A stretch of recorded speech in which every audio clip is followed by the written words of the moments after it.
I don't have to tell you things are bad. Everybody knows things are bad. Yay! Everybody's out of work or scared of losing their job. The dollar buys a nickel's worth. Banks are going bust. Shopkeepers keep a gun under the counter. Punks are running wild in the street, and there's nobody anywhere who seems to know what to do, and there's no end to it.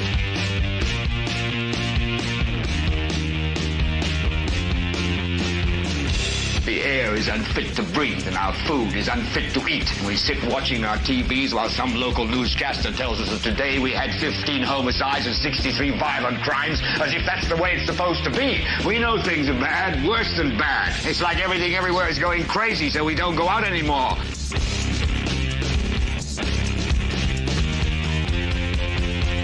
We sit in the house, and slowly the world we're living in is getting smaller, and all we say is, please, at least leave us alone in our living rooms. Let me have my toaster and my TV and my steel-belted radios, and I won't say anything. Just leave us alone. Well, I'm not going to leave you alone. I want you to get mad. I don't want you to protest. I don't want you to riot. I don't want you to write to your congressman, because I wouldn't know what to tell you to write. I don't know what to do about the depression and the inflation and the Russians and the crime in the street. All I know is that first, you've got to get mad. You've got to say, I'm a human being. God damn it. My life has value. So, I want you to get up now. I want all of you to get up out of your chairs. I want you to get up right now and go to the window, open it, and stick your head out and yell, I'm as mad as hell, and I'm not going to take this anymore. Ah, hello there, ladies and gentlemen, and what an amazing thing that everything, all at the same time, for the first time in about a week, maybe a week and a half, has been and is currently still working. Praise the Lord above. Everything is running smoothly. We're going to continue hoping that and praying that everything runs smoothly. I can see all of you. Oh, no, I wasn't supposed to tell you that. No, I can't see any of you. Never mind. Continue watching as normal. I can see what I'm supposed to be seeing, rather. I guess I should say that. I can see all of my buttons, all of the sound. I can hear what I'm supposed to be hearing, see what I'm supposed to be seeing. The snozberries taste like snozberries. Kate looks like Kate down on the duck doing her thing, making sure things are running smoothly. And we're here. Holy crap. I tell you, for the first time. That's always been there. Have you guys never seen that before? Have you guys never seen this before? My grandmother asked me long ago. She was like, do you have an eagle on your microphone? And I was like, yeah, that's my little buddy. She wanted me to give her an eagle like that, but I didn't have an eagle like that to give her. Instead, I gave her something that looked like this, which is more fitting, a red-headed woodpecker, seeing how she is a redhead. My grandfather secretly has called her Guinea, all these years, because a guinea bird is also a red-headed bird. Growing up all of my life, let me tell you how strange I am. Growing up all of my life, I thought that was just an affectionate name like honey or doll or baby. I thought that that's just something that men called their wives or their partners Gin. I thought that was just a word because I heard my grandfather call my grandmother that forever. Gin or Guinea. And I always just thought that was another word like baby or honey or something. It took me a really long time. I specifically remembered the first time I saw a picture of a guinea bird. I was probably like in 6th grade, honestly, before I knew this, when I saw a picture of a guinea bird, and I thought, that makes sense. I get It all makes sense to me now. All right. Hey, hello. And to, I think that was to Amy, just said hello to my grandparents. I just received a text message. Maybe I'm having a stroke. I just received a text message from my grandparents saying, tell them hi back. See, she doesn't comment here. She comments to me directly. I guess that's one of the benefits of being the grandmother to the host. You can just text directly. So but however, that tuft of red hair up there, it just made it more fitting. So she got the woodpecker. So it is what it is. Hey, welcome, ladies and gentlemen. I am so sorry about last week's craziness. And I'm sorry to our guest last week, Micah Beckwith. For those of you that like him, for those of you that hate him, whatever. I hate putting on a subpar show. For all of you that stumbled through the last week with us, thank you. I am thankful to Kate for being here in my chaos. We are finally through computer apocalypse. It was the worst thing of all time. I learned a valuable lesson, though. And that is just spend the money up front. If I would have just went and spent the $35 at the beginning, it would have saved me the time and trouble and chaos. So it is what it is. Okay. The other thing, I am extremely sorry about Saturday's episode. So when we left on Thursday, one of the last things I told everybody was that we would be here Saturday night.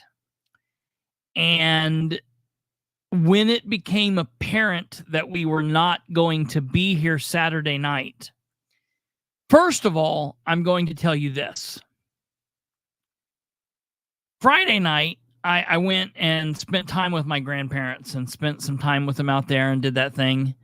And on the way out to my grandparents' house, it takes about 10 minutes for me to get there, I had some information that I wanted to put forward, but I didn't know how I wanted to do it. And it really wasn't YouTube information.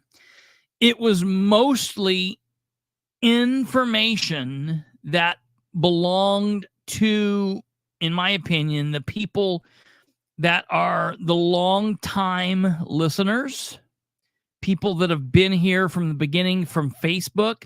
So I was going to get on Facebook Live on my phone and do a quick Facebook Live post just on Facebook to talk about this little thing. And then I was going to talk about what I talked about there. I was going to talk about that tonight with you guys, but I wanted to put it out. And I haven't went live on Facebook the old way since we switched to YouTube in over almost 2 years now. And it's not the same way that it used to be. So I started to do it, and I was like live a couple times. I couldn't tell if anybody was there. I couldn't tell if I was actually live.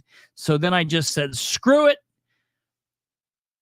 We'll do it Sunday. Saturday, I have a live show to do, and it's going to be about the Dan Camp stuff, because I had promised people that we would do Dan Camp stuff.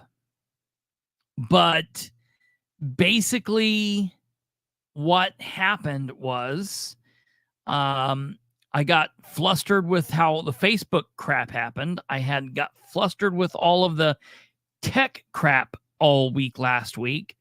And I thought that we had got out of the problems by Friday. By Friday, I was on here working and doing things. And then Saturday came, and I was still having issues. And so by Saturday evening, when I realized that we could not go live, Generally, when something comes up and I can't do a show, I'll put up a note like, hey, we're not going live tonight, yada, yada, yada, because I like to let you guys know. I couldn't stomach to do anything more. I had to put the phone down. I didn't want to text. I did not want to. I couldn't do any more. So I finally said, screw it. We're not there. They will be able to see that we're not there. And I'm sorry for that, but that's why we were not there last night. I did manage to text in the comments to a few people letting them know, well, what we'll do is we'll just do Saturday night show Sunday night, but I don't think that that is fair for a couple of reasons. First and foremost, what we were going to cover on Saturday is the information and kind of what Brandon and Kate looked at and all of that. And so number one, I want to give Brandon the option to come on if he so chooses to, and I have not talked to him about that. So I'm going to text him when we get off the show tonight. Maybe he'll be watching in the comments here now. If he is, fantastic, whatever. But one way or another, if he is if he is able to, fine. If he's not, fine. Whatever. But that also allows us to put it out there and make people aware, so people that want to watch live can watch live. The person that specifically, Space Cat, who specifically asked about it, I want to give them the opportunity to be here. So we are going to, I could have done it tonight. It wouldn't have made sense though. So what I'm going to do is I'm going to instead tell everybody one way or another, if I have to go to Kate and Niall's house tomorrow, I think we're good technologically now. One way or another, the show will be made tomorrow, God willing, if I am here. We will be able to do what we need to do and get that out. That will allow me to put together the thumbnail the way that I've already been in the process of that. That's how I knew that the computer was back to get to normal. You can do so much chaos and craziness and cool shit on Canva. And when my computer was acting crazy, like Canva was a beast to work in. It like wasn't operating and it was such a nightmare. That's how I knew there was a problem. So what I'm going to do is say to you, it's Sunday the 23rd, tomorrow night, Monday the 24th, we will do the informational Dan Camp info episode tomorrow. Okay, so that will be tomorrow. If you know anybody that's interested, that will allow me to share that information out. So everyone in Muncie that wants to be a part of that, the people that I know that were interested about what was going on up there, I can let them have a 24-hour period so they'll be able to watch if they so choose live, so they can comment with us and interact, and we'll go from there. That then opens me up tonight to talk about a couple of things that I feel are also important, and they are of importance to get out in a timely manner. And so we have really a light bit of work to deal with tonight. Man, I figured since it had been a hectic week and whatnot, we would kind of break into it slowly, which is, there's nothing wrong with that. We have some housekeeping information up front here. And then moving out of that, we want to talk about the information as it relates to a meeting that will be occurring this week in Delaware County. So this is a call to action for all of you in the Muncie, Delaware County area. And this is going to be one of those meetings that we will live stream. We will live stream the meeting Tuesday morning as it runs at 9 a.m. So that's that. So before we get into the show, as always, I do want to remind you, this is much more than a show, obviously. But even though, yes, we are a community here, there are still some simple things that you guys can do on your end to help us out. If you could please look at your screen and see those little tabulation button things that just flopped up over here. If you could hit the like button. If you're on YouTube, that would be fantastic.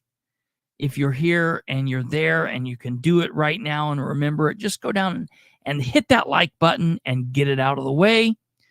If you're on YouTube and you are capable to have the capability of subscribing to the channel, go down and just subscribe. It does not cost you anything. It's absolutely free. Subscribing to the channel helps us out behind the scenes. It really doesn't do anything other than it does allow you to then click on the bell. And when you click on the bell, that will allow you to set up your notifications so you can be notified when we go live. And that is fantastic. We love to hear what you've got to say, to hear what you're thinking. So if you're watching live, please give us a comment over here on the right-hand side of the screen. And then if you're watching at your own convenience at a later time, a later date, then you're going to want to comment down in the comment box below. We will get back to you. But above all else, please, please, please share the show with everyone you know. That is what helps us out. Hey, Don Morris.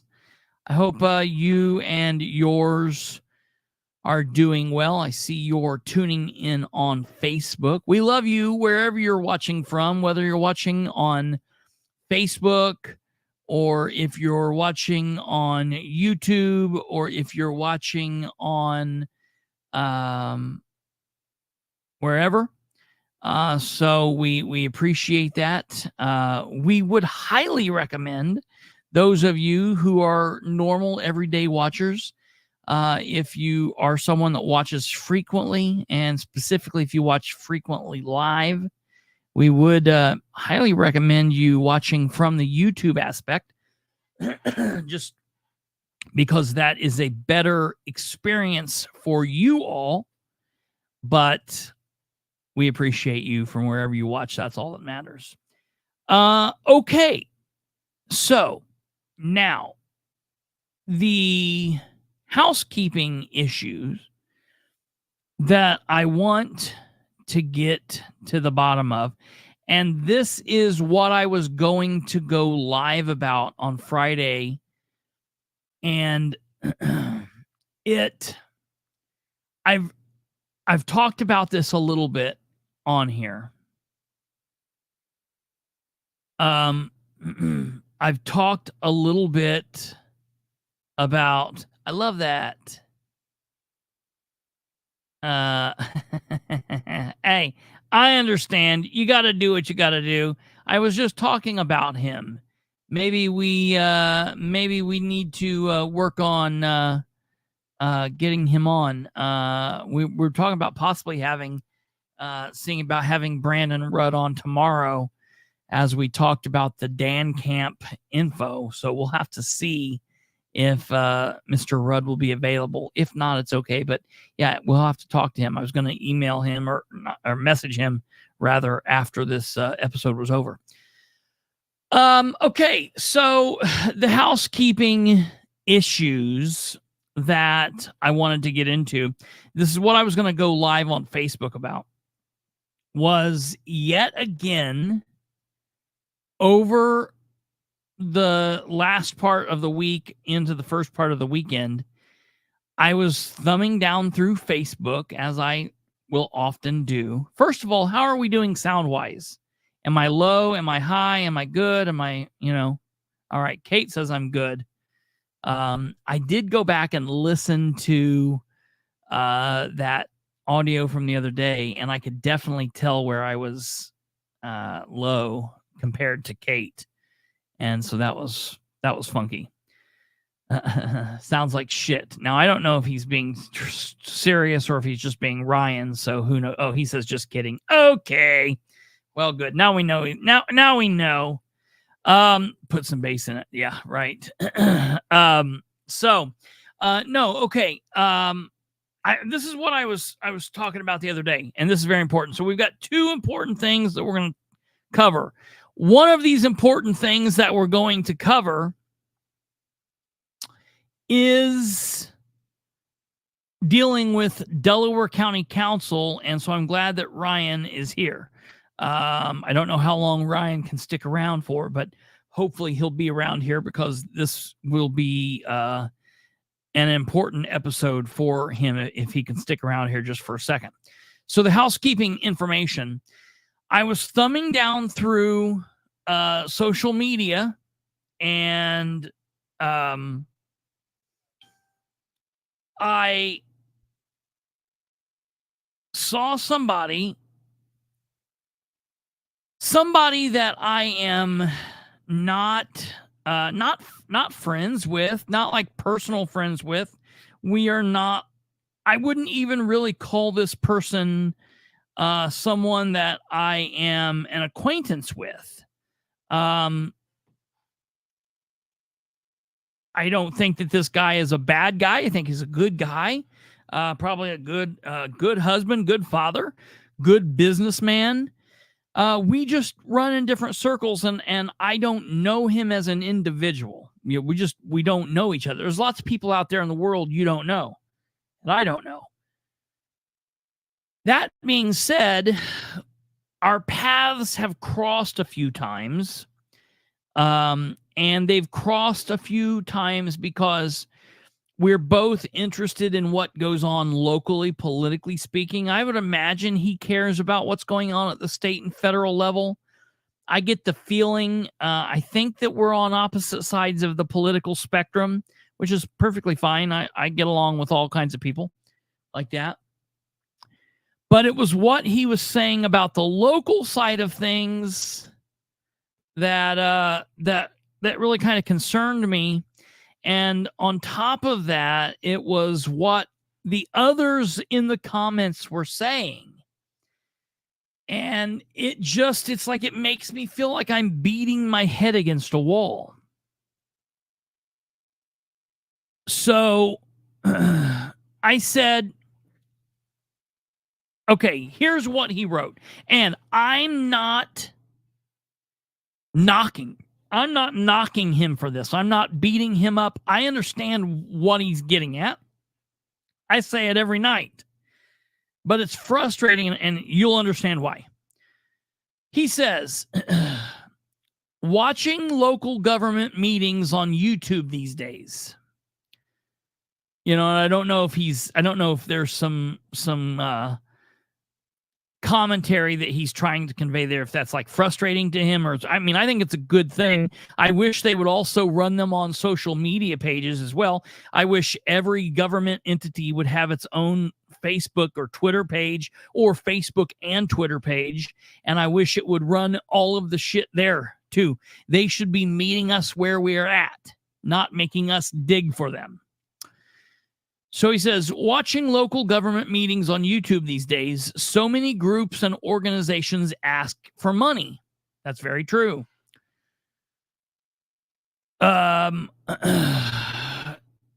Economic development, TIF money, etc. And there's no one to monitor it or report on it. Okay, now that's frustrating. Well, I monitor every aspect of what goes on locally, as far as who's asking for money, why they're asking for money, what government body they go to when they're asking for money. I monitor all of that. And while I am not a journalist, I report on it in our own way. Okay. There are so many projects, he puts quotes, projects, and I like that, you've never heard of because we don't have government beat reporters or investigative reporters or any full functioning media organization anymore. All right. I agree. We do not have reporters. It's something that is extremely frustrating to me because I don't consider myself or Brandon or Kate or any of us to be beat reporters. We're not journalists. We're not going out and getting the scoop. We all have sources and people that we talk to.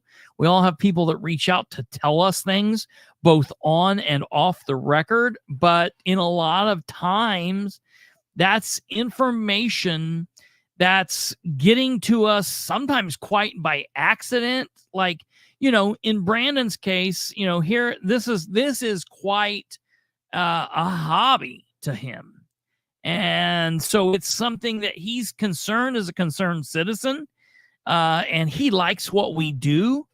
But this is not something that, if someone would come along, if the Blaze Media would come along and want to offer us a contract and pay us, masterful amounts of money to do what we need to do, if he was able to sustain his family and his livelihood the way that he currently is now doing this, I'm sure he would maybe take a look at doing that.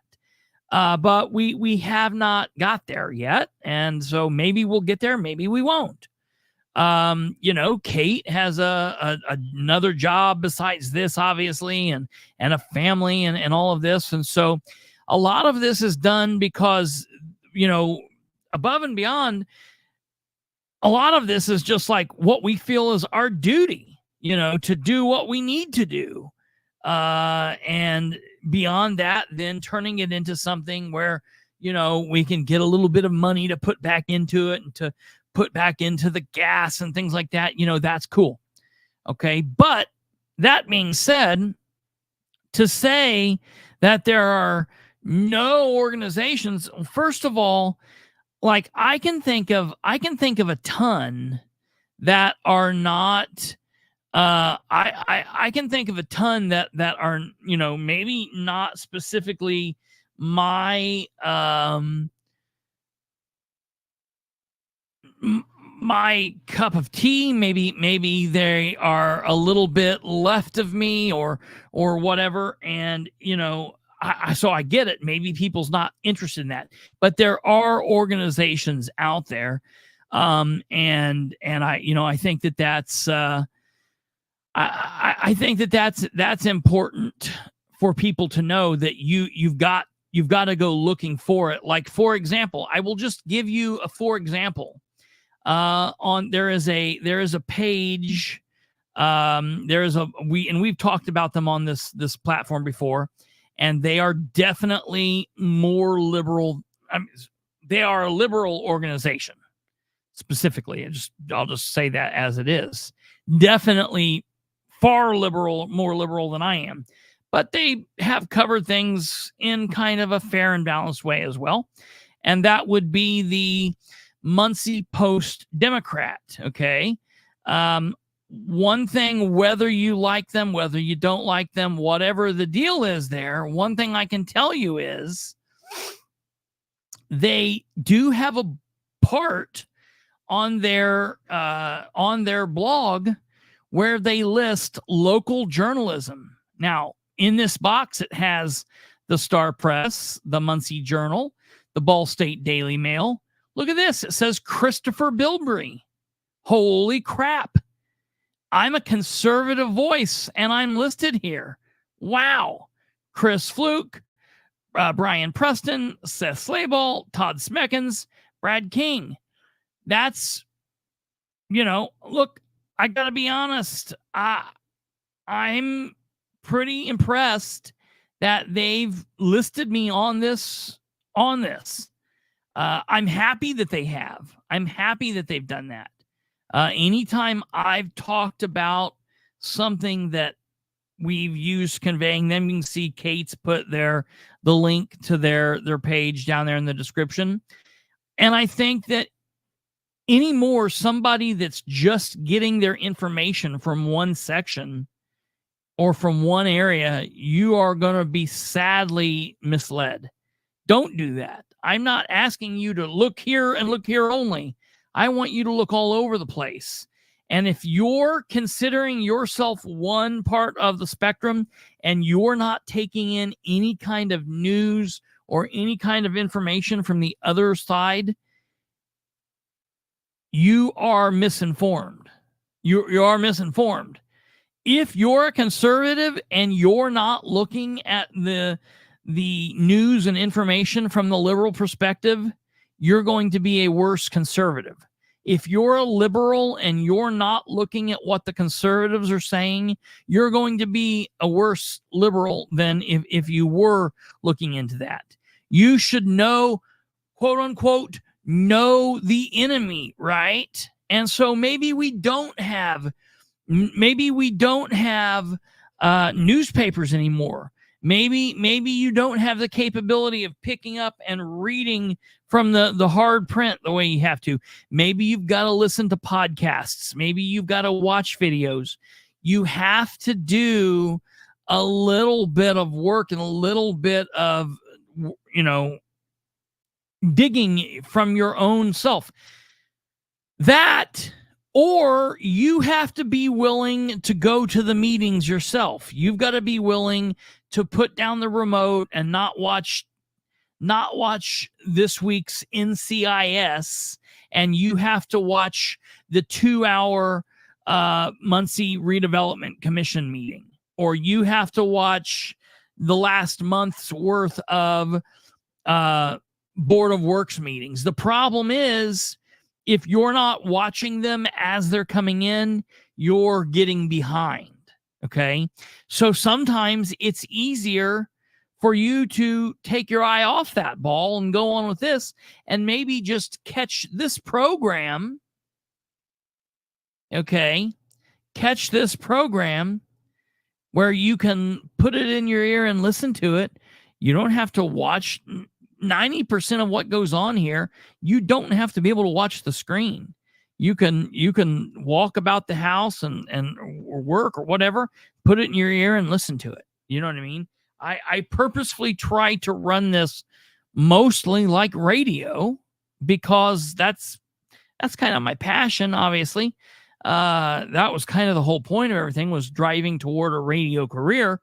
And then realizing, hey, I can do it on my own, and we can do it here, and we can, try to make something of this. And hey, cool, pictures help too. And so, I always tell somebody, listen to it. And if we're talking about something that we put up on the screen, you can always go back and watch. You can always think, that was like 12 minutes into the episode. You can always rewind and watch any point at your convenience. So it's just interesting to me. So this guy's comment, he goes on in his comment to say, Kate, you still have that? Do we still have that on the screen, or have access to that? The what? The comment that you just had up. Yeah, I've got them all in the doc. Okay. Oh yeah, cool, kick ass. Okay, so going back to this comment here, this gentleman says, basically, we don't have any more reporters and investigative reporters. Oh, all right, great. That's fair. I take no objection to that because I don't consider myself that. Okay. There are no reporters at the meetings. Well, there might not be reporters at the meetings, but there are people who report the meetings back to people at the meetings. I go to every meeting I can, and if I can't be there, I catch it. And if I can't be there and I can't catch it, I talk to the players, and I talk to people who were there. So saying Seth Slayball was the last one, that's not really true. There's no one to guard the hen house, and we need someone who will step up. Okay, so then the next comment then said, And basically what I did, this is all being said on social media, so it's all being put out there. But I'm not trying to knock anybody's heads off. You idiot. I'm not trying to cut anybody's heads off here. I'm not trying to bash anybody for this. These are thoughts I'm putting out. So this person up here, obviously I hid, but it's very hard. It's clearly coming from Jeff Robinson, and that's kind of frustrating. During my campaign for mayor last year, I knocked on more than 10,000 doors and was shocked and amazed at how little people knew about what was going on in Muncie. And Jeff and I have talked about this many times. Jeff goes on to say, Larry Riley would be a very busy man if he were still in Muncie. We need a watchdog. Hello. You can't do anything about something you don't even know what's happening. I very much agree with all of this. That's why we do hard to do what we work hard to do what we're doing. All right. The next commenter says they don't play Watchdog anymore because they receive the wrong kinds of clicks. Now keep that in mind. We want to come back to that. It's about being prom queen, king. Besides, the power players have the three major media. Now we're starting to talk about national news here, and we get it, and we can all comment about our thoughts of national news and national politics.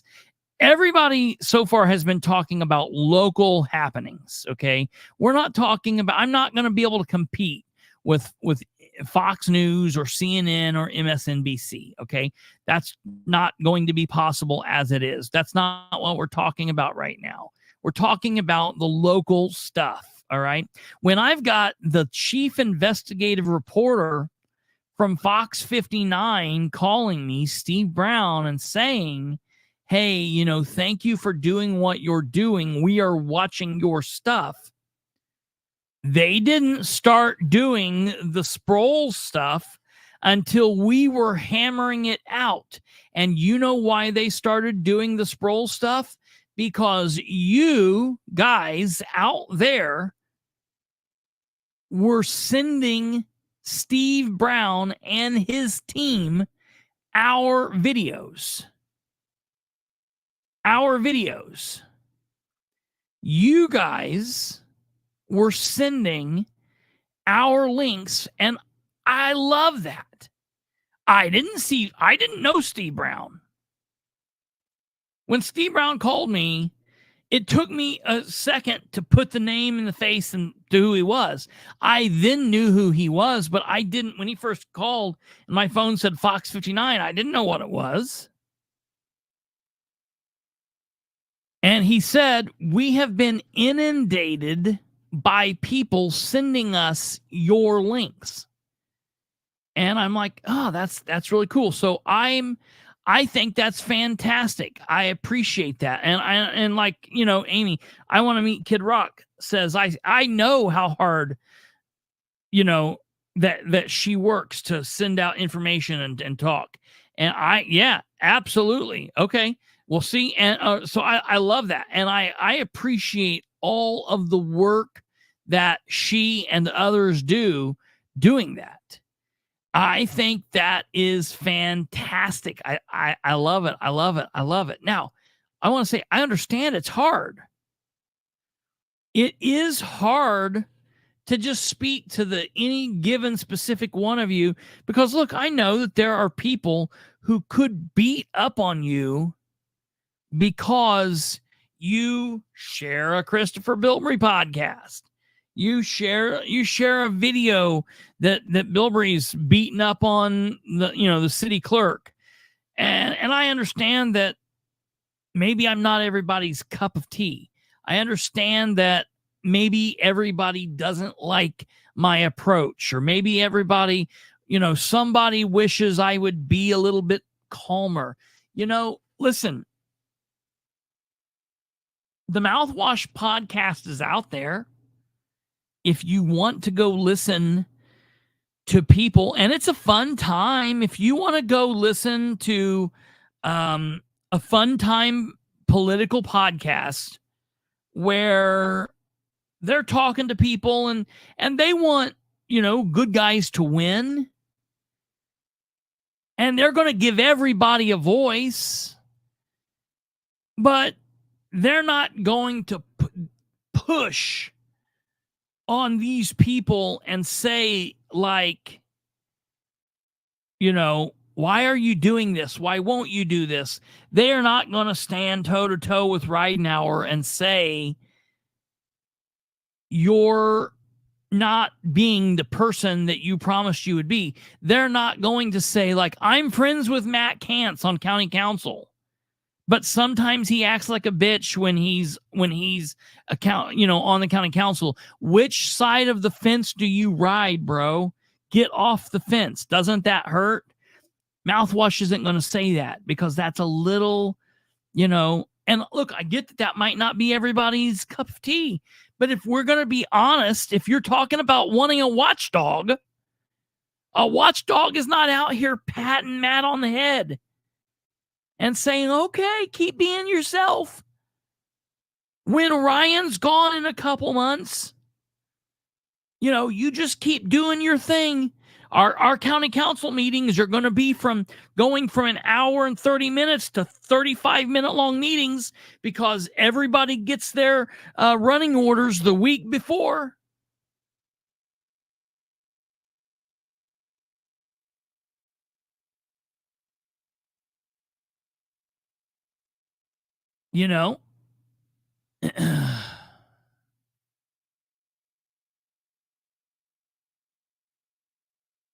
Let's see here.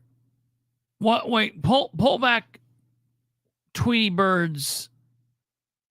The top 3 stories in Star Press are local stories, not national. People want local news. So what 3 stories are you let me go to the Star Press right now and see what we've got. On the Star Press, are we in the news section? Because when I click on the news section, here's what I see. I see Powerball winning numbers Saturday, June 22nd, 2024. Mega Millions winning numbers Friday, June 21st. Study of best colleges put Purdue above IU. Saturday staging of Romeo and Juliet moved indoors due to heat. Mars, Jupiter, and Saturn will align late June. How to see it. Midwest region gas prices rose from last week. See how much here. Now, that's something that matters. Okay, that's something that matters. All right, now, here's the first story of a political nature. Democrat Jennifer McCormick taps Terry Gooden as running mate. Now, that was announced last week. I announced that here as soon as it happened. Unemployment claims in Indiana declined last week. Purdue professor Harmeyer reflects on her Jeopardy streak. I don't see anything about the Muncie Redevelopment Commission meeting from last week. I don't see anything about the Muncie or the Delaware County Redevelopment Commission that was last week. I don't see anything down here about, the newspaper, the Star Press. The Star Press has still not said one word. Not said one word about the Ridenour meeting in Angola. In the Star Press's universe, that's never happened.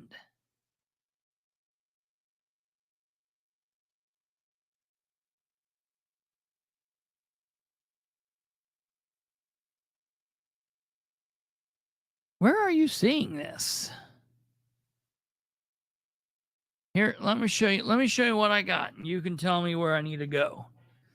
I don't see anything about a hospital. I don't see anything. The Tweety Bird commented it's under trending headline. Trending headline. Sports, opinion, life, advertise. obituary, e-newspaper. They don't even have a local section up there anymore. Elections. I mean, all national stuff. Where's trending at? I mean, I literally pay for this trash. Now, I know we have a new editor. And I'm going to give her a little bit of time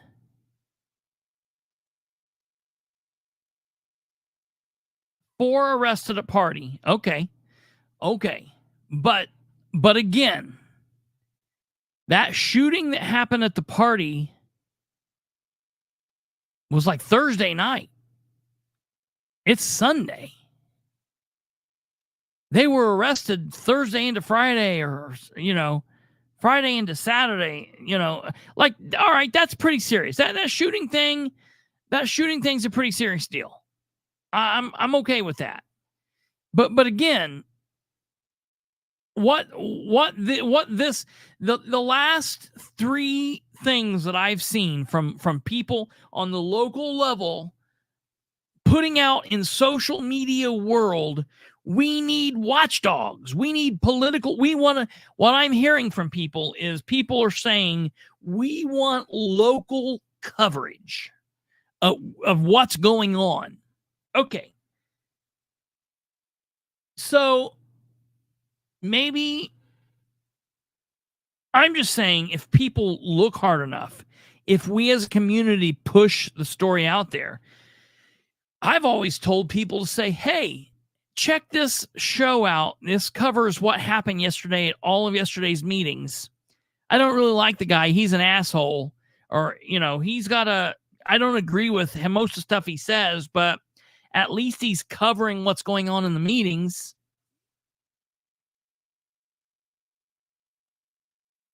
Yeah, I pay. It says my name up here at the top. I pay for this. I don't see where their top trending stories are. I don't see anything that says trending stories. Do you get a different newspaper than I get? I'm going to type it in a different way. We'll see. We'll type it. We'll start all over and see. Star Press.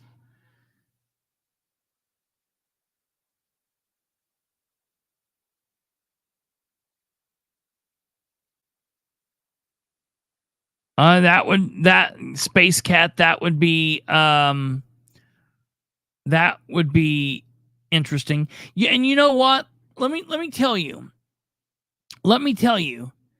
The reason I don't do that is the reason I haven't done that in the past is because I hate when people say, hey, you're watching my podcast. Now you need to send me your email account so I can send you email stuff and I can sell your emails off to advertisers. People hate that crap. So I try to do it the easiest way possible. Look, we're in one place. We put all the stuff out here. Look, we're also on Twitter. We're on Facebook. We're on TikTok.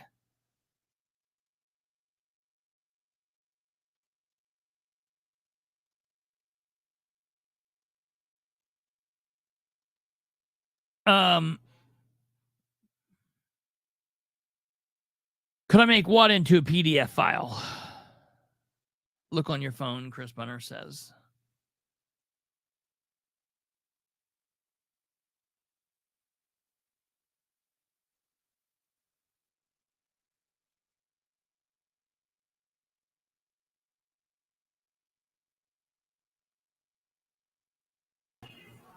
Keep scrolling down on the main page. Okay, let's do that. Chris Bunner saying, look on your phone. Look at the paper on my phone, or there, right there, trending. Here's trending. Trending. See parts of New England covered in tornado watch. That's great. Why do I care about that in Muncie, Indiana? Florida rapper Folio killed in shooting during birthday celebration. That's sad. Who the hell's that guy? 10 people injured in shooting in Columbus, Ohio. Suspect sought. Great. Are they coming to Muncie?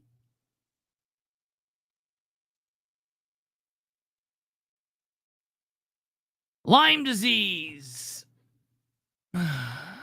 Meet a woman living with advanced lung cancer. State by state abortion laws 2 years after Roe v. Wade. Powerball. Shots ring out in Kentucky nightclub. Fourth victim has died in Arkansas. Taylor Swift's boyfriend. London Eras Tour with other stars. World's ugliest dog. I mean, what the hell's any of this? Dude, I don't see a mayor. I don't see a counselor. I don't see Henry County. I don't see Winchester. I don't see Ryan Webb's name. I don't see James King's name. I don't see Sheriff Tony Skinner. What's the drug task force doing? What's going on? What is this? Taylor Willie dies.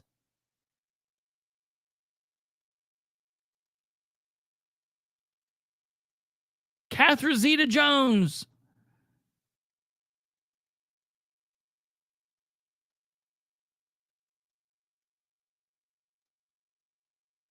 Okay, we just figured it out. Tweety Bird is on the app, not on the website. Oh, God. Okay. But, all right. So you see where I'm coming from on this. You know, it used to be like, what, 50 cents? Now it's $3 for this. And the news in here is days old. Like, look, everybody knows that. I'm just still saying the Star Press has still... I literally sent... They have one reporter working for the Star Press anymore.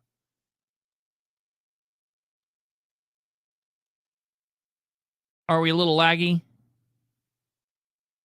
Okay. We've got one reporter working for the Star Press anymore. Doug Walker. The only other person... I sent it to the retired guy 2 weeks ago. He's like, hey, are you going to cover this deal with right now we're going up to Angola? And he's like, no, we're not going to do that. We're not going to do that. And I'm like, okay. Well, that's nice. So I'm just saying, again, in all fairness, okay, in all fairness, I commented back to this gentleman and to the people on his page. The first thing I wrote was, hi. Well, there were a lot of people, like Jeff Robinson was one of them. I mean, it really hurts my heart. Jeff Robinson is one of them that wrote back and said, we need a watchdog. Hello. What was that? Check. That was weird.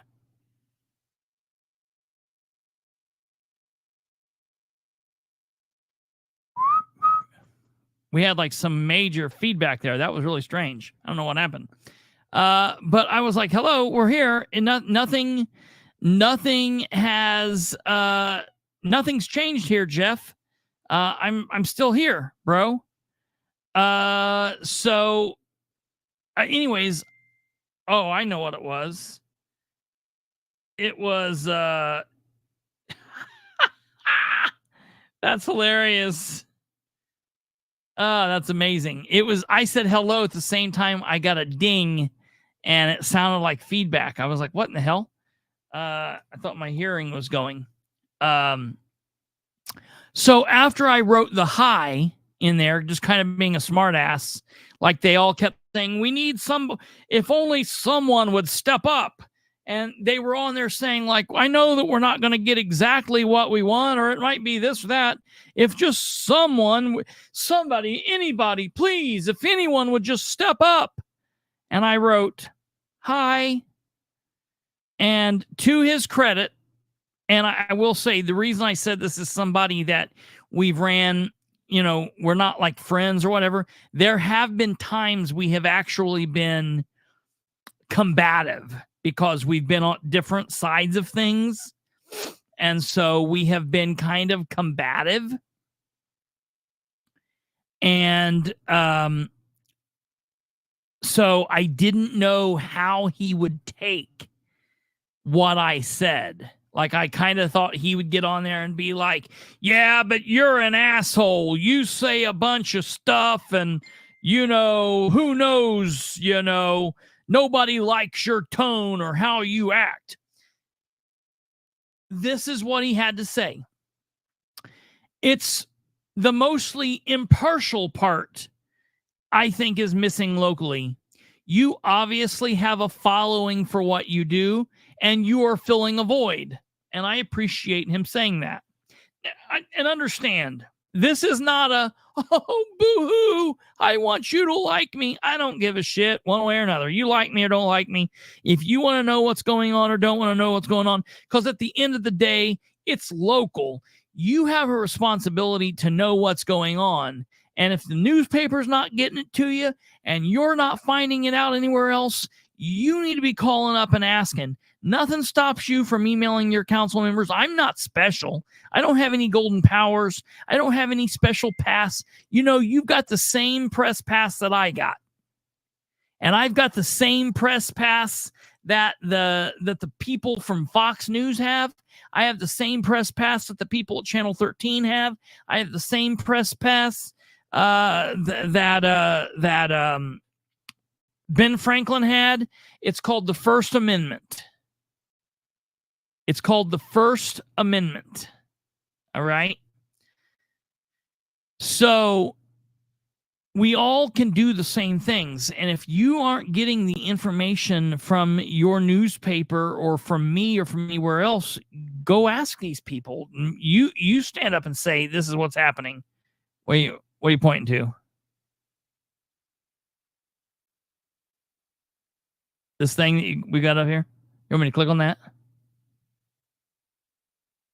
What? Hold on here.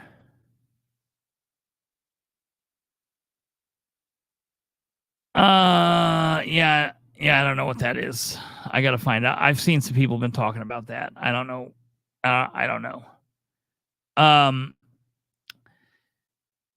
The bottom line is, this is not about, it's not about me. If you, it's about a people's need to find information out, because we got a lot of stuff going on. There are a lot of things going on here in Muncie. Oh, I'm off screen, by the way. I've been off screen for a minute. I went back to Facebook. So this person,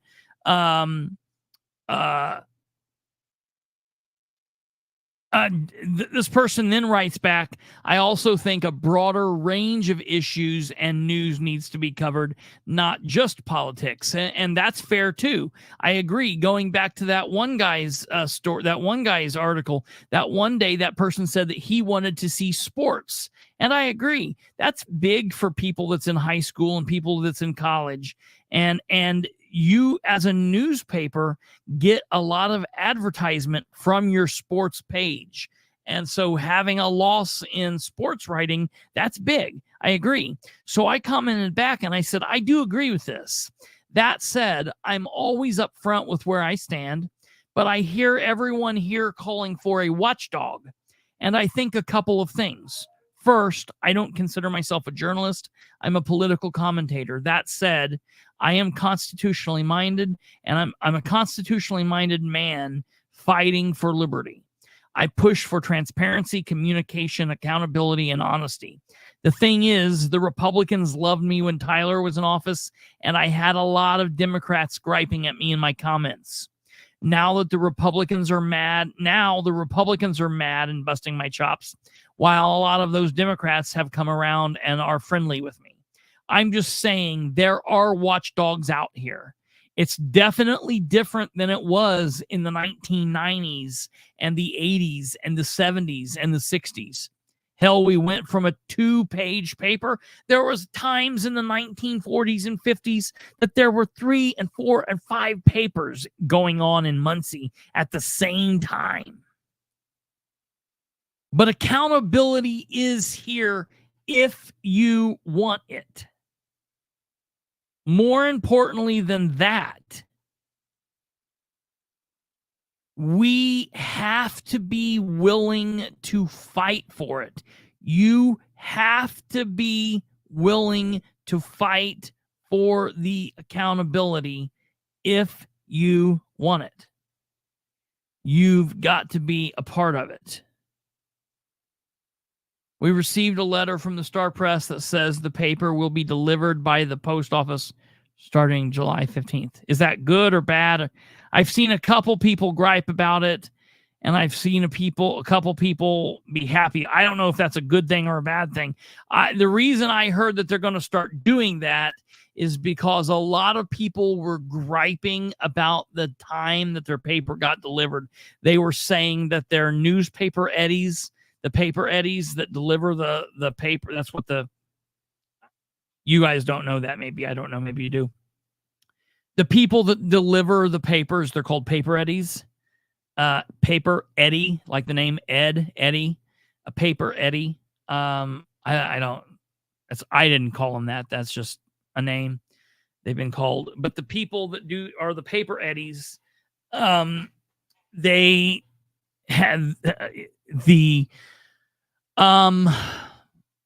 qualifications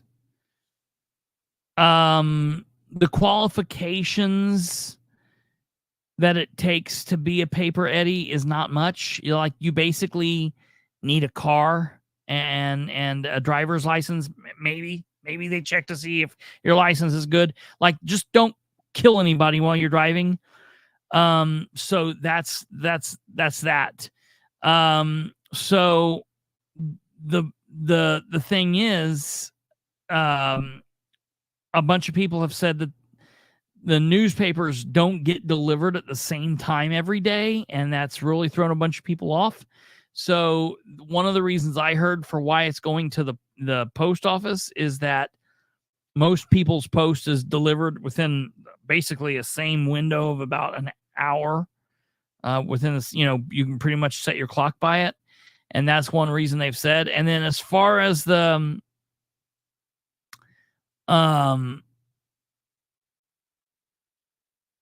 Sunday thing, the news is I've seen the U.S. Post out delivering on Sundays. I was just talking to my grandparents about that. I've been seeing them out delivering on Sundays for the last several months. I don't know what that's about. I have no idea I don't know. Maybe they're delivering on Sundays. Maybe they're not. I don't know. I just know that I've noticed that across the street from my house, a U.S. Post truck has been dropping something off in my neighbor's mailbox on Sunday for many Sundays. So I don't know what that is. It's very strange. We have that here in Newcastle. We see it on Facebook way before we get the paper. And that's the thing. So, all right, that's the housekeeping. We went on with that way longer than I wanted to. But it's kind of like to see something, say something, but kind of different.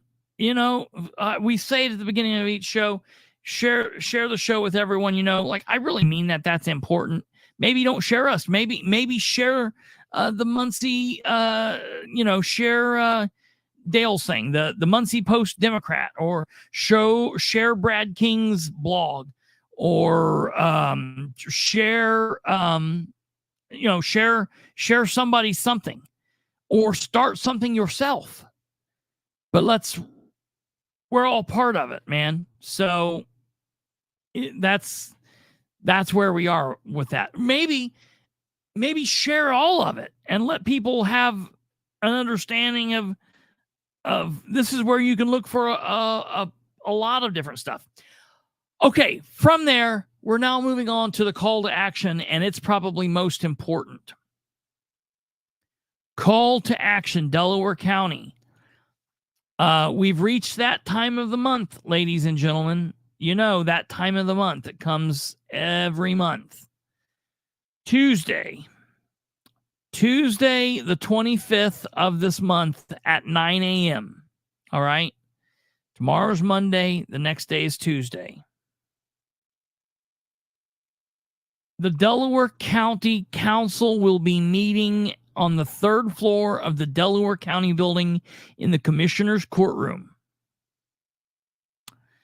And I will be sharing that episode. We will be live streaming the episode on our channel. Ryan Webb did a video tonight on his, I guess on his channel, going over the agenda for Tuesday's agenda. And I feel like it's probably important to go through this. I work about 14-hour days, and sometimes I just get tired, and I plan on making the video. Then by the end of the night, I'm just tired as hell, and I say, we'll do it another time. But it's now Sunday night, and our council meeting is this Tuesday, so I'm thinking, you know what? I better do it now. If I'm going to do this video, now's as good a time as any. And there's a couple things I'm going to discuss. Now, I'm not sure how long my battery is going to last. It's kind of low right now, so I'll probably talk quicker than I normally. Let an employee, if you know someone who's an employee, let them know. Let them know the video is going on. We're going to talk about it. But there's a couple things. First of all, at last month's county council meeting, we discussed the salary study survey that we had put out. We paid this company way too much taxpayer money to do a salary study, and they come back and they basically want to group all the different employees into individual classifications into different tier systems and then pay them based off of that tier system or classification. And that makes sense on the surface. But I've been contacted by a bunch of employees that have seen this report. And they're pointing out flaws and things that, we didn't even notice. So if you are a county employee and you have concerns about the salary study, my advice to you is to show up at the county council meeting on Tuesday and sign up to speak. At the end of the meeting, everybody gets 3 minutes. Any citizen can speak for 3 minutes. And I would share your concern and make sure we as council members are looking at every aspect of the salary study, because in my opinion, there's no reason to rush this through. I don't understand. Now listen, before we go on with this, all right, listen to this. This is very important. We went through this salary study. We went through this about 2 weeks ago. The council had a special meeting, and they went through this salary study that Wagner, Irwin, and Sheely put together. All right. This salary study, nobody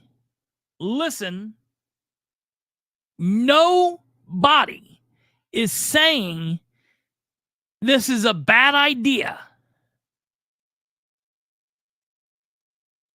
No. If council, wait, what ordinance are you talking about?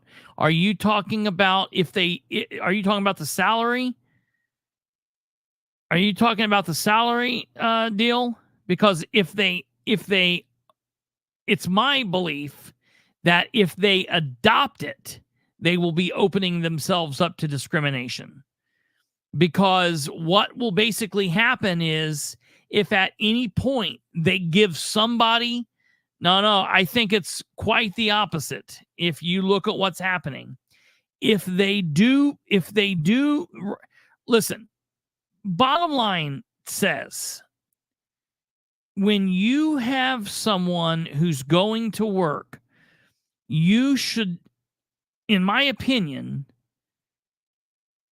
categorize these people by the job that they do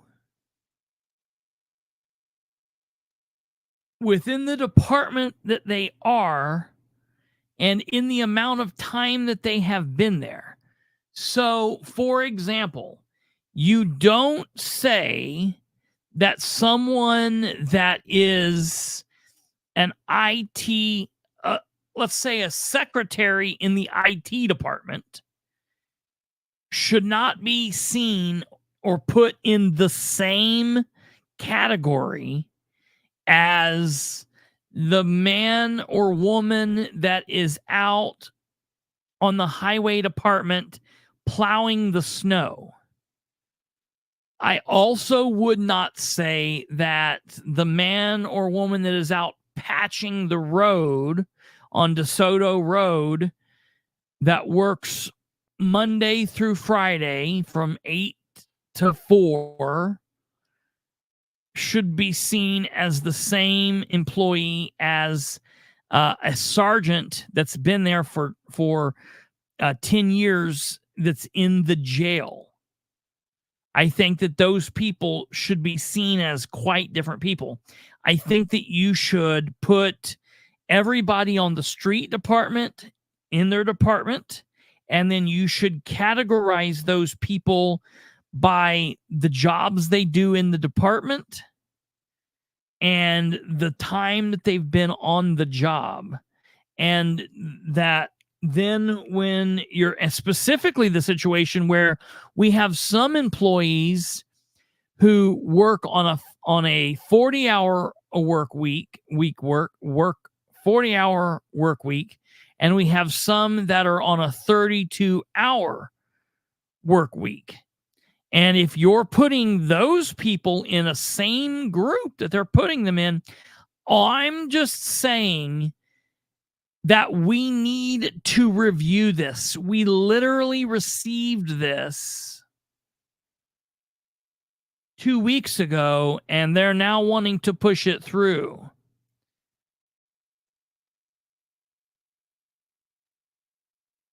I listened to what the man said. Was there some other category, or was there? Am I missing? Yeah, tell me. Why don't we do this? Why don't you tell me what I'm missing? I mean, I watched that meeting, and all I'm saying is, I guess this is what I'm saying. We are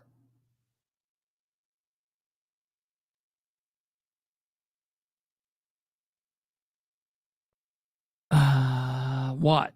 A month away from the budget process starting. So maybe don't try to jam this in. Let's work any kinks out that we have and start it for the next year.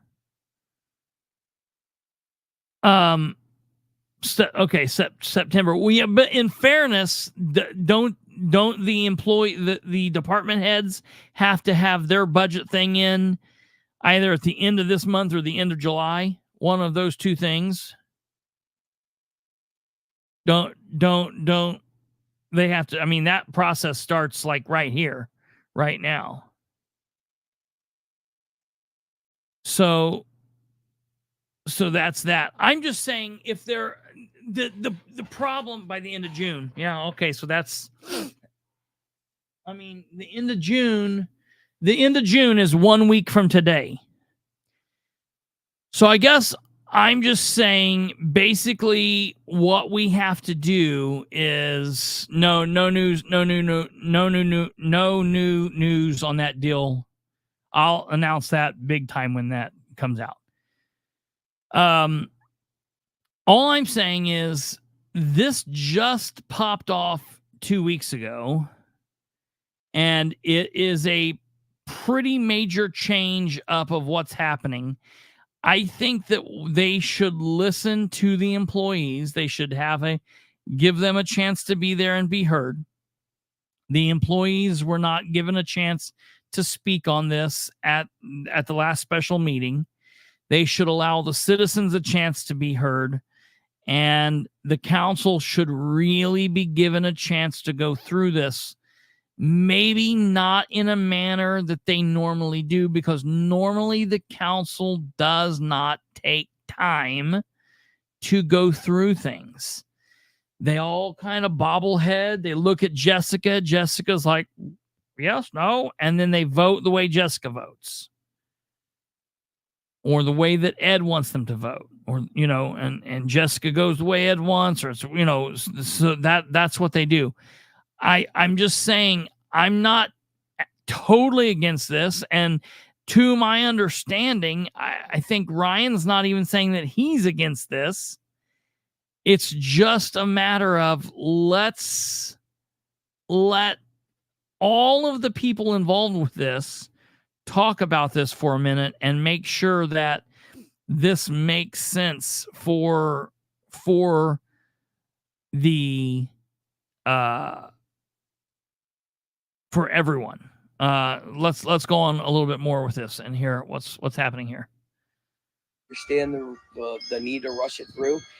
We just got this study just a couple of weeks ago on our special meeting, and it's already on the agenda this Tuesday for the first reading to an ordinance to recognize the classification system and an ordinance to recognize the job descriptions. Now, there's things in there that I have a lot of concerns about. I've shared it with some of my other council members, and they said, oh, well, we could go back and change this. We could change it this. We could change it that.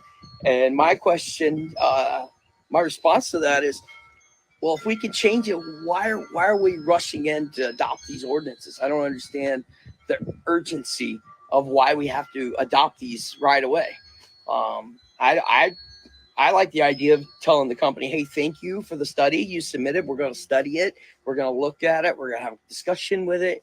But we don't need to go rushing in 2-3 weeks after we just get it and immediately adopt it as an ordinance. I think it paints the council members into a corner, and it completely limits our control and what we see fit as far as salaries moving forward for individual positions. It basically ties our hands, and it locks us into where if there's a certain employee that we think is excelling and maybe taking on more responsibility, and we want to increase that employee's pay, we have our hands tied. We can't do that, because if they're in a tier with 10 other people, from what I'm being told, if we don't also give those other 10 people pay increases, they could sue the county for discrimination.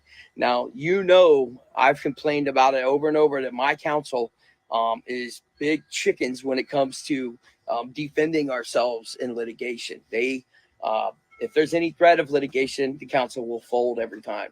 So I don't like this idea that we're rushing into this. In fact, at the council meeting on Tuesday, I'm going to do everything I can to slow this down. This has got to slow down. There's no reason to rush this. And, I know everybody wants to get it done before we do the budget meetings in September. But you know what? We just may have to come to the conclusion that we may not be able to implement this for the budget meeting in September.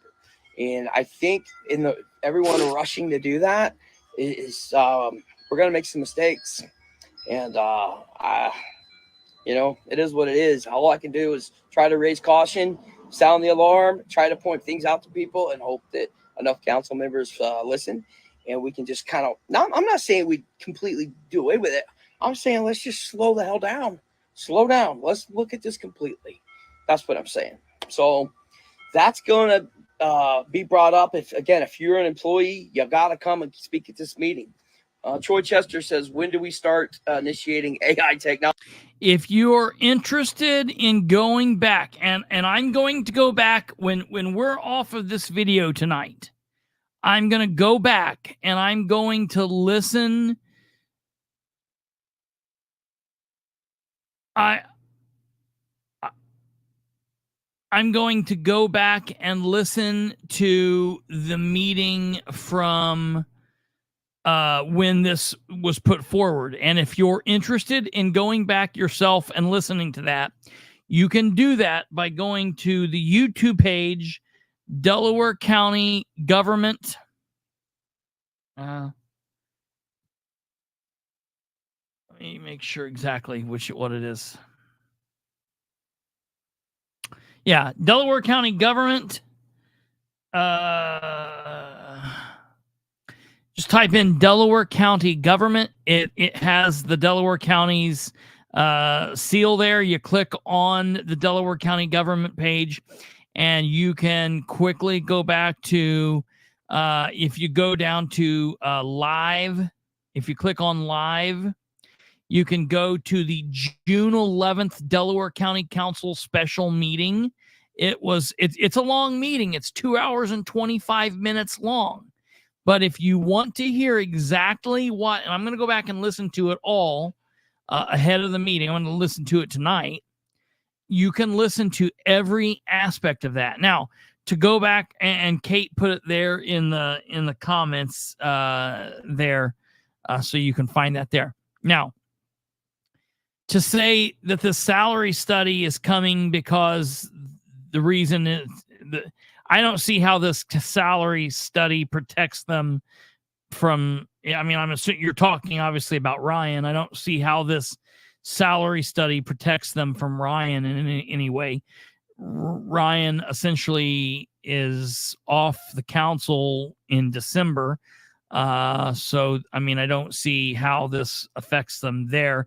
Saying that, and going back to your other comment, I do want to comment on that.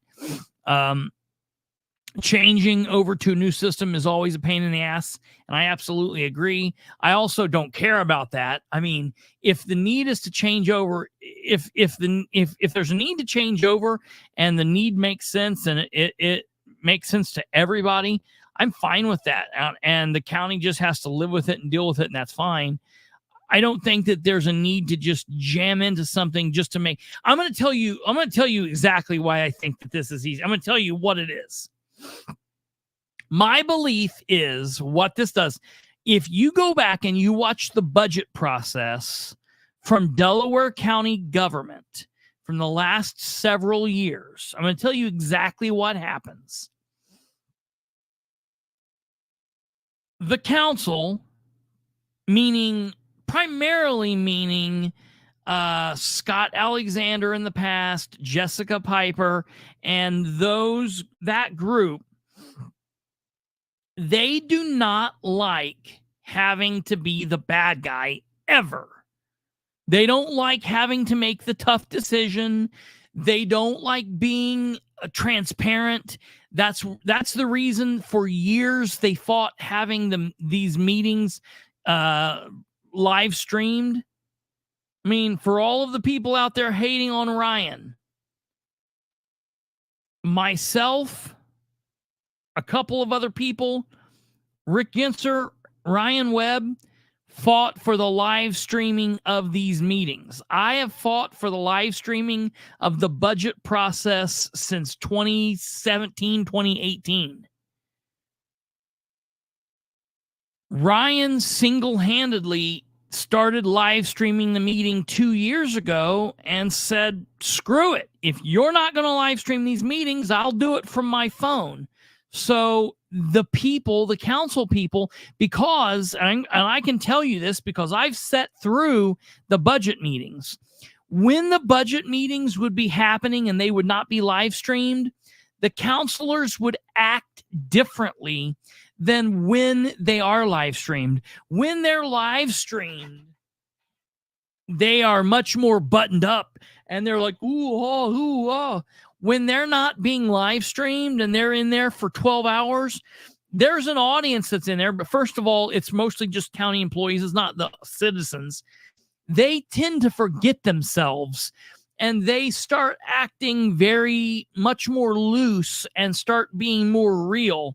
And they are scared to death of the public seeing that. It's easier for them to cut people's pays and to not give salaries and to not give raises and to do all of this when they're not being live streamed and when there's only a handful of employees in there, instead of when it's on the record, on video, there for everybody to see, it's much harder for them to do what they need to do. It's much easier for them to do that thing. And I'm just telling everybody that I fully believe that everything that these council people do, the majority of them, is to protect their position and their power. And it's to protect their image of, listen, Counselor Jessica Piper has literally told that to candidates. You don't fit the image that we have carefully tried to craft. Okay, I want to be very clear. She's literally said that to candidates.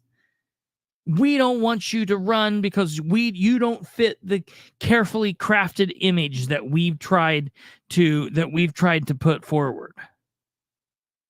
That makes me sick to my stomach. And no one should be okay with that. All of this is done. This salary study is being done so they can say, well, we can't give raises because look, you're all in that line and you're as high up as we can. So it's not us. It's this way. We can't help it. I'm not the bad guy. Let me see these comments here. I believe, sir. Okay. I watch every meeting. County government is where I'm at. Okay, that's good. Yeah, we need that. I like that.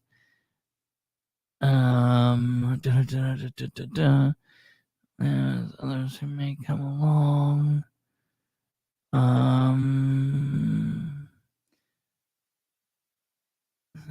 Meetings. I agree with that, and I can appreciate that. What you're saying.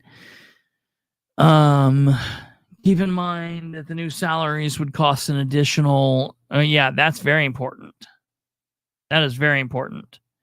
If the council adopts these salary changes and makes department head salaried employees, I am going to make a motion to move the council meeting to 7 p.m.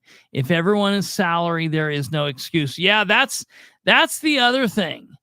That's very important because keep in mind, that's the reason, that's the specific only reason that we have these meetings at 9 a.m. because, it would be such a hassle to get the people back. And what do we do? If the department heads, who are the people that need to be there, are salaried, then the meetings need to be at 7 p.m., period. That's it. Absolutely. Let's see here. The council does not have a system in place for who gets, the council does not have a system in place. Having no system leaves the council with no system to back up their salary decisions. Yes and no. I mean, that's their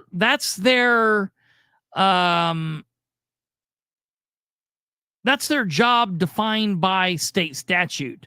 So I think that they're protected there a little bit because they are the fiscal body. So that's their, even much more so than the city council. The county council's much more different than them in that aspect, that's their primary function. That's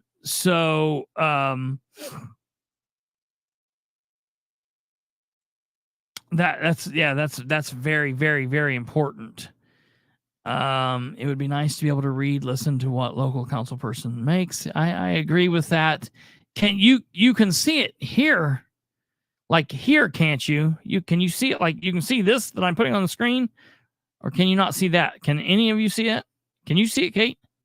Okay. You just mean like otherwise outside of this video.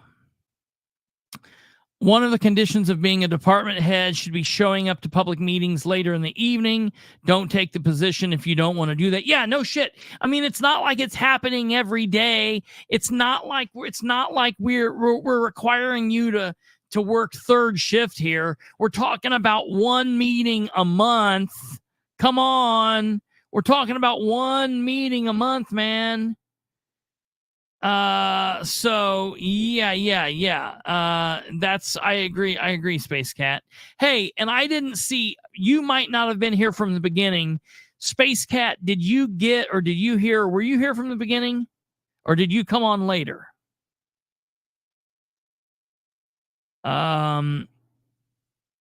Block from seeing it yourself. Yeah. Okay. Yes. I get what you're saying. So that's issue number one. Issue number one is the deal with that's going on with county council is the salary ordinance stuff.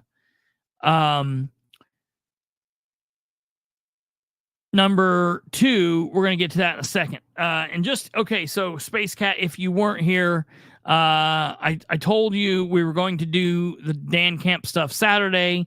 We had tech issues about 40 minutes later. Okay. Good. So I don't have to go over that again. I thank you, and I appreciate that, and I'm sorry. We will do it come hell or high water tomorrow. It will be here. So thank you. Okay, moving on. Here we go. There's a couple of other issues that are going to be discussed. Good, bad, right, wrong. No matter what you feel on them, this is what's coming up at Tuesday's council meeting. Technology to reduce our white collar workers and private businesses can use it with success. Well, I mean, I don't know. That's a good question. I'm sure that day will come. You know, in my opinion, we have too many county employees, and I think we need to trim about 25 positions. Myself, I think we have about 25 positions throughout county government. We have 500 plus positions. I think we can cut 25 positions through attrition. When someone retires or someone quits, rather than just refilling that position, I say we don't fill that position. And then the money we save, then we can pay our remaining employees the salary increases that they deserve and need. But it's hard to do that when we've got all these extra employees. So that's that. The other thing that's going to be coming up, I think it's the second reading, is this employee conduct, which is completely ridiculous. You guys all know what that's about.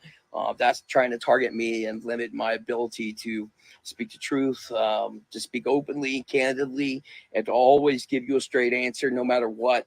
I'm not going to abide by that. You know, one of the things that I've prided myself on as a council member is I always give the straight answer. I never pause to wonder how this answer will affect me politically. I never dance around a question. You ask me the question, I give you the answer. It's that simple.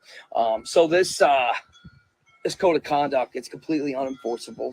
There's nothing that can be done about it. All it is a charade to appeal to some of these leftists, these crybabies who've been whining into the council. Oh, Ryan's doing this, and you guys aren't doing anything about it. So they want to make it look like they're doing something about it.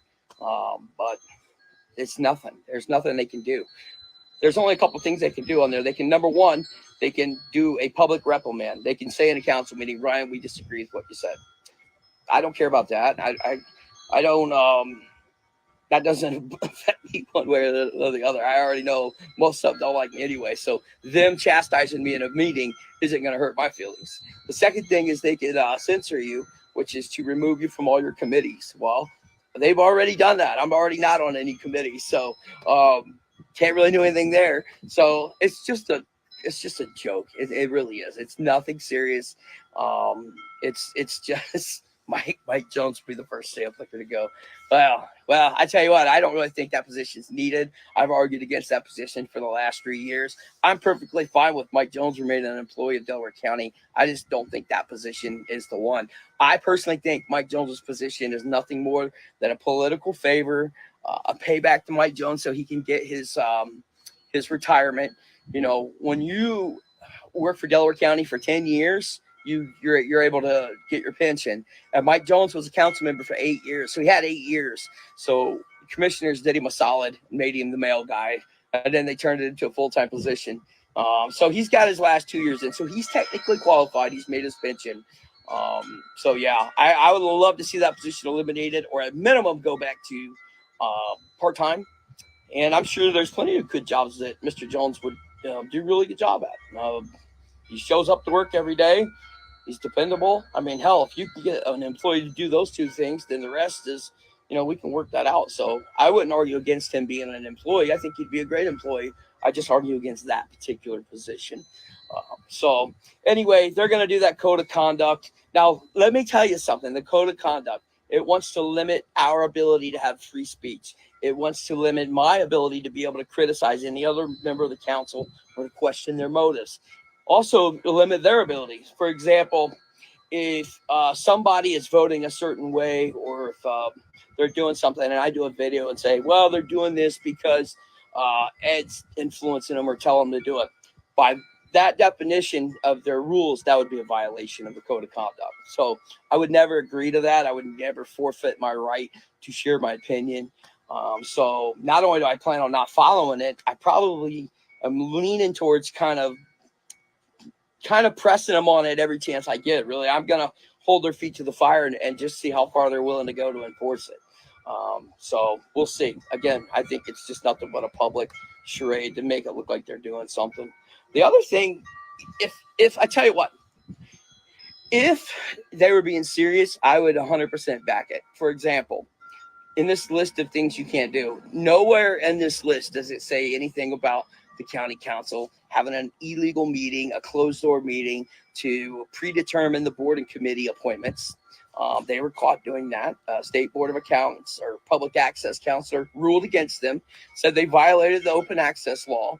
And that's not anywhere in their code of conduct. They didn't include that. I tell you another thing's not included. Your brother or stepbrother or brother-in-law, any family member, hiring them to do work for the county, several $100,000s of taxpayer money, as Commissioner King did with the roof on the jail. That's not anywhere in there as far as the rules and the violation of the code of conduct. So when they start putting stuff in there that's legit violations of code of conduct, shit that they've done, then I'll take it serious. But until then, it's a joke, and I'm not going to follow it. And I'm going to really kind of back them in a corner a little bit and make them enforce it is what I plan on doing. So we'll see how far they go with it. So here's the other thing. So on the agenda this Tuesday, this is wild. So I seen in the agenda was sent to me. This is big. $2,500 request for a stipend for hold on, I'm sorry. Troy Chester says, when the department head comes asking for more employees, ask him if AI would work for them. So the treasurer, which is no, I'm sorry, my apologies. The clerk, Rick Spangler, has requested a $2,500 stipend. Listen to this. Right. The auditor, Ed Carroll, has also requested a $2,500 stipend. So I'm like, what the hell is this about? And they've included that apparently the state legislature has passed a law, which doesn't kick in until July 1st, that says that the county council in an election year may award them a $2,500 stipend, one-time stipend. Well, never mind the fact that this law doesn't even kick in until July 1st, and we're in our June council meeting. That alone is enough for me to say no. But number two, these guys are elected officials. They're public servants. They signed up to do this, right? We've got 500 plus county employees who did not get a salary increase, did not get a raise, who worked their asses off. They're not getting a raise last year. They might not get a raise this year. We don't know where we're at with our money yet. And I just think it's a slap in the face that the clerk and the auditor would ask us to give them $2,500 stipends, knowing damn well ain't nobody else got no raises, when that's their job. They're doing their job.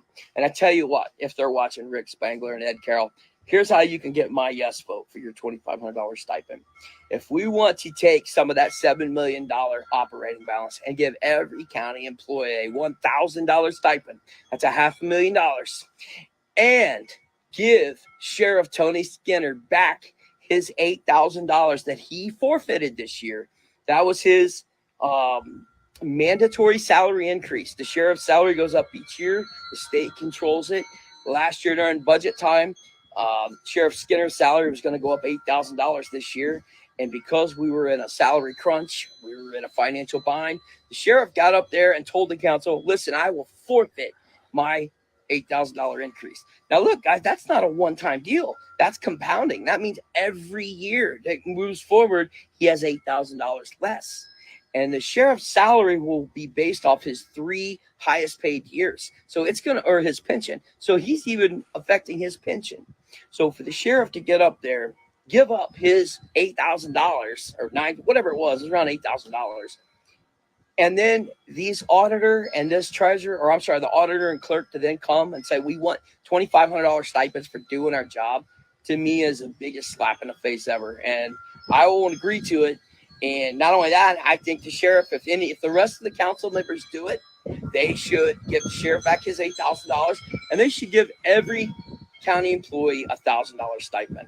Now, I tell you what, this is what I'm going to do. I'm going to go ahead and make this pledge right now. If it appears that this council is going to give in and give those stipends, I will make a motion to give every county employee a $1,000 stipend. And we will watch these council members that y'all voted for. We will watch them tell all of you no, because they will. And they will give their friends in the Republican Party, Chairman Ed Carroll, who is the auditor, and Clerk Rick Spangler, they're going to give their buddies the $2,500 stipends. But they're going to then turn around and look at all the county employees in the eye and say, but we're not going to give you guys that $1,000. And I'm going to hold their feet to the fire. I'm going to back them in the corner, and I'm going Two $2,500 stipends. Now, listen to me. The clerk getting this is absolutely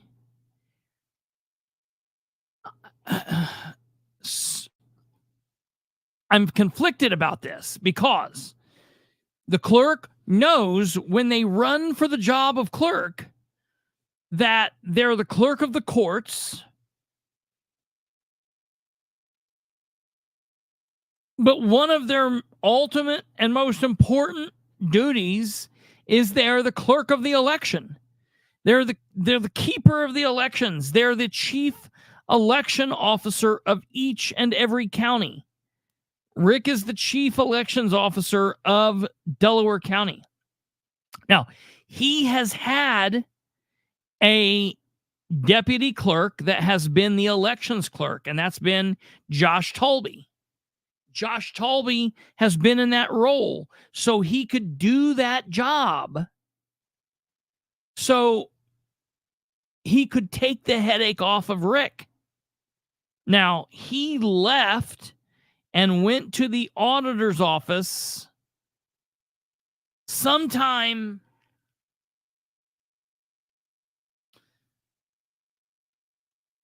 do we know? Let me see. Let me go back on our messages. Let me go back in my messages.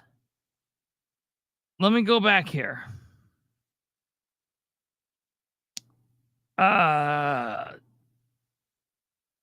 Josh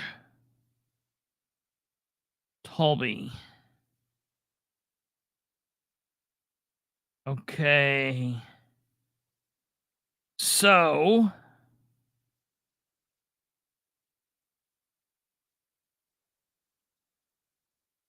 he's deleted me from Facebook. He's blocked me on Facebook, but we still have messages.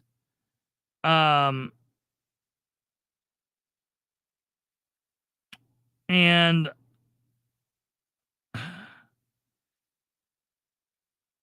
Joshua Tolby, let's see if it tells me.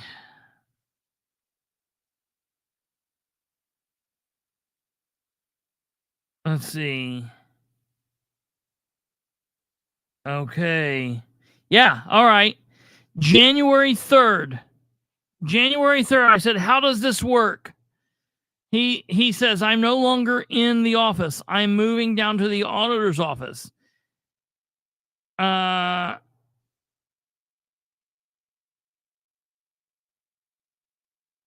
said, oh, really? Well, I thought you were next in line for the clerk's job.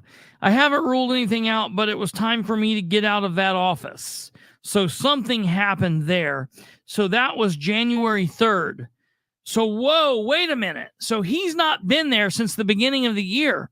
But this money was already put he already had the money in that line item.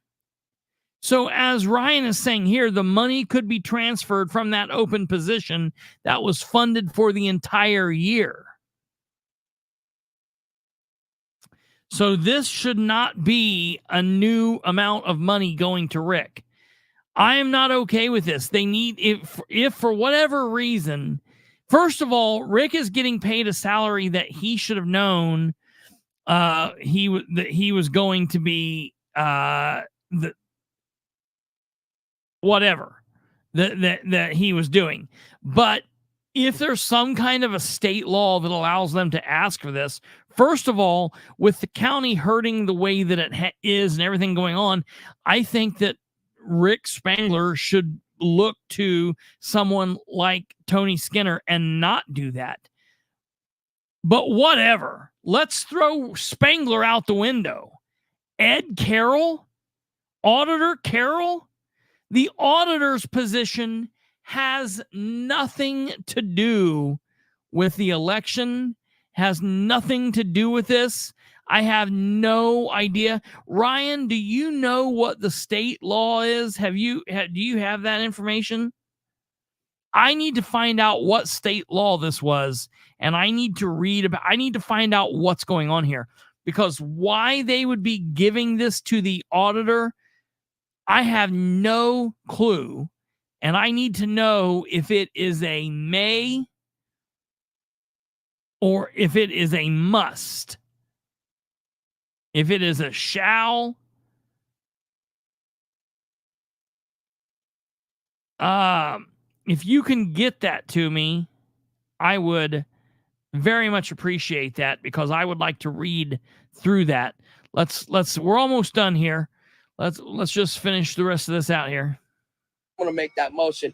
We'll see if somebody seconds it, but I'm going to make it. And if they got any hair on their balls, they'll give them the stipends, but I doubt it. Mr. Troy Chester says in 2025, robots hit the free market, and they start out at $25,000. Hey, man, you never know. I told my son, when he's going to trade school, I said, you got to think ahead. You got to pick something that can't be replaced by computers or AI in 20 years. I tell him to be an electrician or a plumber, because they're always going to need some guy to climb. Oh, my God. So anyway, so those stipends are on the books. You don't have the code number? Another thing number? that is on the books on Tuesday is Councilman Bill Hughes revamped the tax abatement process. Currently, up to this point, believe it or not, we didn't have any process at all for a citizen to file for a tax abatement, right? There's nothing written. So credit to Councilmember Hughes, him and his committee. They have developed a process, and there's now a whole process for obtaining a tax abatement if you're somebody who's trying to obtain one. So we're going to go over that in the meeting on Tuesday, and I'm sure that we'll agree on that. And check this out. This is a big one. We are going to be, I'm assuming we're going to be, I know I'm voting in favor of it. We are going to be voting in favor. We have a letter drafted for this company that's going to they're wanting to build a, not really low income, but affordable housing apartment unit that's currently on the grounds on Cowan Road, across from Magna, I think it is, down by the post office on Cowan Road. And currently that land is owned by a church.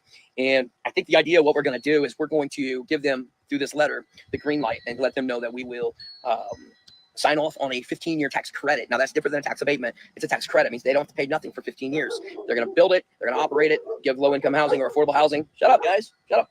And then in 15 years, they'll start paying property taxes on it. Now, I know what you're thinking. 15 years with no property taxes. Listen, that was my first response. But then I was reminded it's currently owned by a church. They're not paying nothing. It's tax exempt. So they're not going to be paying anything anyway if it sits there empty for 15 years. So in this way, we can get some development out there. South side of town definitely needs some affordable housing. So I'm on board with it. I know Councilmember Cance has been doing some work with it. And even, Stephen Brand, he's not elected yet, but he's been behind the scenes doing some work. So hopefully we can get these guys in here. We'll give them a green light, and they can get that building built and get some affordable housing out there amongst that industrial area.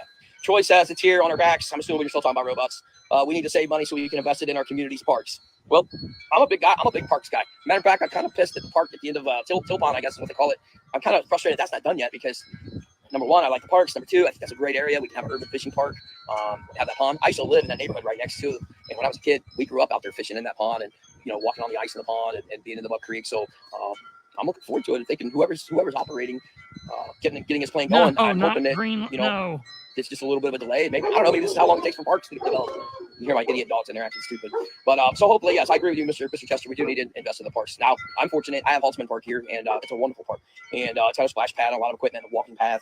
And pickleball courts, and every time I go back there, it's full of people. I mean, it's really being utilized.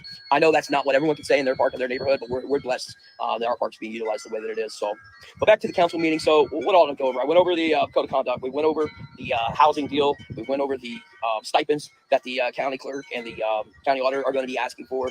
What else? We went over.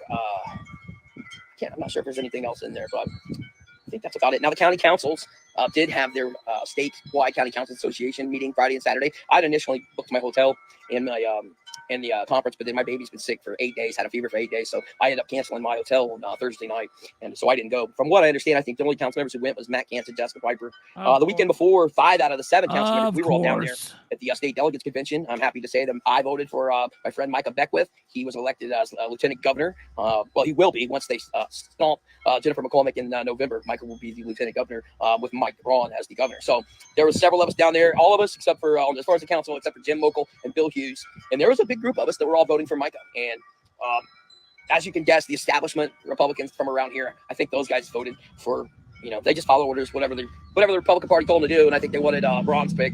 So I know that was on my side for a fact. I know myself, I'm pretty sure Matt Kantz, Stephen Brand, David Williams, Amber Green.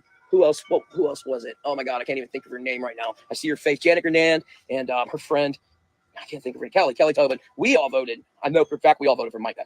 The rest of them, I can't tell you what happened. So anyway, I'm proud to cast my vote. I'm glad that Micah definitely had the win. So anyway, if you guys want to come to the county council meeting on Tuesday, I encourage you to do it. If you're a county employee, do not wait for us to implement this salary study. You guys need to show up to county meetings, and you need to speak for your 3 minutes, and you need to let us council members know to slow the hell down and make sure to dot all the I's and cross all the T's, because there are some issues. I'll give you a quick issue before I leave. It was pointed out to me, for example, all these employees are in tiers. For example, Emily Anderson, the court administrator, she's in a tier with Tommy Humber, who runs the highway department, Jamie Bain, who runs the health department, somebody else, I think it's Mike Ashley, who's the EMS director. And currently the way it sets is if we give one person the salary increase, we have to give everyone in that tier a salary increase. So last year, as you guys know, the judges ordered the county council to raise Emily Anderson's salary. And, I voted against it, but the rest of the council caved in and voted. Let's fast forward a year. What's to say that the judges do that again and they order us to give Emily $10,000 more? We then have to give everybody else in that tier $10,000. And if not, we're setting ourselves up for a lawsuit. You guys already know that the council is going to fold like a damn blanket in a lawsuit. So all they have to do is threaten us, and everybody in that tier will get also a $10,000 raise. So those are just hypotheticals. I'm not saying that's going to happen, but there's some issues with that salary study that we have got to get figured out before we implement it. So that salary study. There are some serious issues. I'm not saying that it is all bad. I am not saying that it is not something they should do. I'm just saying we just received this 2 weeks ago.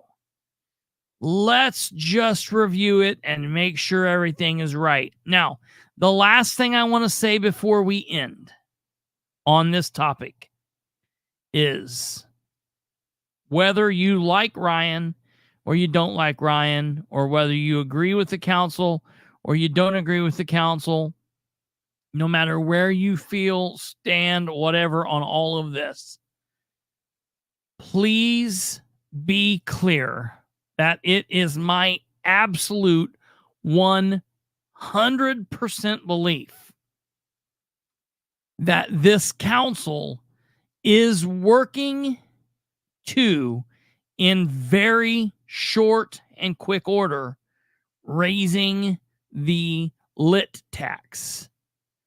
Raising the lit tax.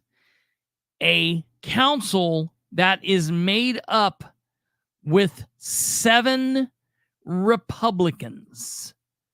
7 Republicans, of which at least 3 of them consider themselves to be conservative Republicans. Now, one of those 7 has been vocal about this from the very beginning. Love him or hate him, it's Ryan Webb. Ryan Webb has said no, he will not vote to raise the lit. No, he will not just go silently with raising the lit. He will be vocal. He will be outspoken. He will fight back against this. He will use every bit of his force, his platform that he has, and he will fight against this. That leaves two other Republicans that consider themselves to be conservative on the council, and then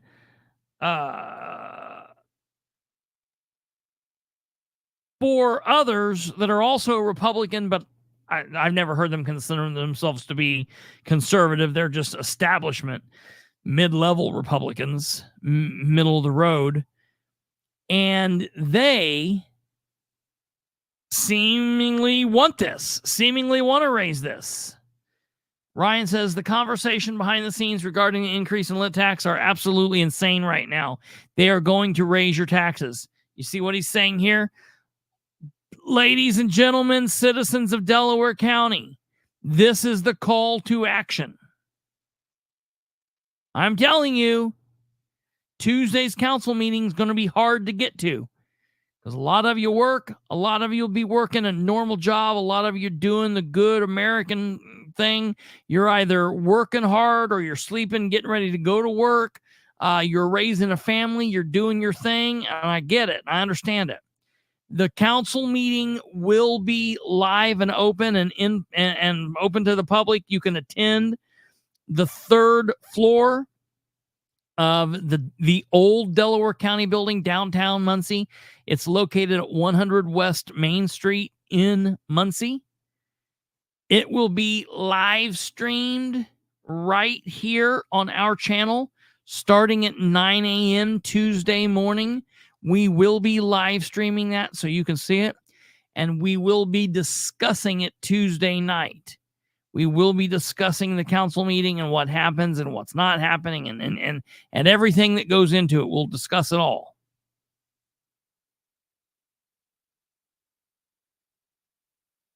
But this council meeting is going to be important. Now, I'm not saying that the lit tax is going to be even discussed at this next Tuesday's meeting, but I'm letting you know it's coming. And you see right there, Ryan saying that it's coming.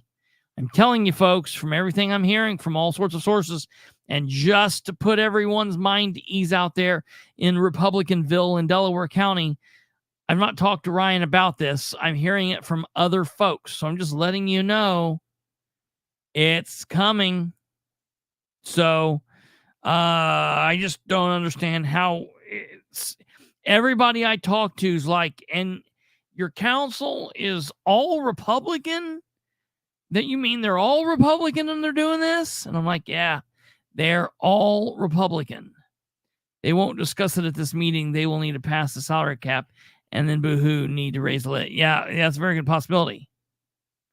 So just be watchful. And tomorrow night, we will do the Dan Camp stuff. So I will put that out. I'll make the duck. It'll be out. The thumbnail should be cool. I'm working on it. So that'll be tomorrow night. Then Tuesday, we'll be live streaming, live on location, council meeting right here, live streamed on this channel. And then on Tuesday night, we will discuss the council meeting and we'll go from there. So you guys know what's happening over the next couple of days and evenings. So please put the word out. You know where to be at 9 p.m. Eastern and on Tuesday at 9 a.m. Eastern. So check that out. You guys have a wonderful rest of your Sunday. Have a great start to the work week. And we will see you back here tomorrow night at 9 p.m. Until then, you guys take care. God bless. Have a great rest of the night. And we will look forward to seeing you all then. Goodbye.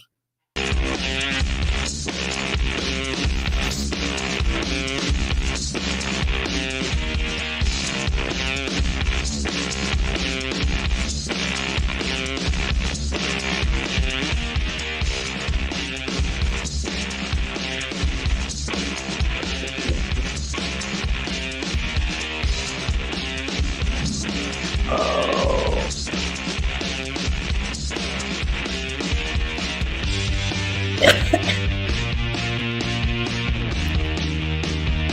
Hey, do you ever get that subliminal message added into here? I need to. I still need to. Oh, clean water. I need to even put it in with the music going. Oh, that would be good. Yeah. I cut it before the bad thing. Oh, good.